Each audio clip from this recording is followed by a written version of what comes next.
Hello mga besh, for today's video, for today's vlog, ipapakita ko sa inyo yung aking ganap today. Oldie ako nasa labas mga besh kasi in the morning, mayroon akong Women Bible Study Group. And then in the afternoon, minute ko yung kaibigan ko sa nagtrabaho sa UCL College. Isa siyang librarian doon.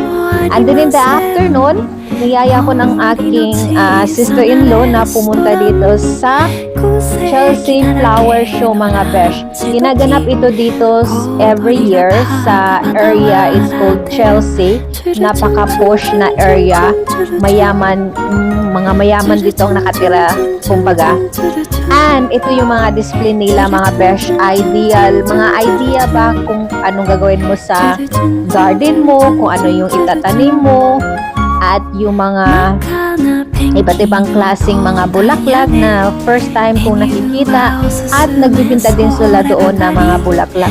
And as I say, mga idea siya mga besh kung ano yung gagawin mo sa garden and ano yung dapat mong itanim. And even kahit nakatira ka sa condominium, kung may balcony, maraming idea din kung ano yung i-display mo, kung ano yung maganda tingnan ba, kumbaga. And then, mayroon doon sa pavilion, kumbaga big tent, mga besh, nandoon yung mga flower decoration, at iba-ibang klaseng mga rosas.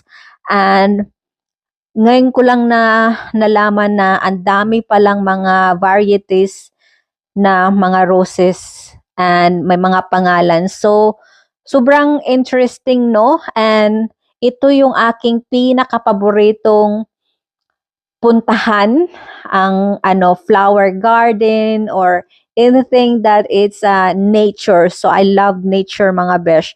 And iba't ibang klaseng mga bulaklak. Super na-amaze talaga ako. And super thankful ako kasi hindi naman ako ayoko naman magbayad dito mga besh kung yung ticket ba mahal. But anyway, yun lang. Bye-bye.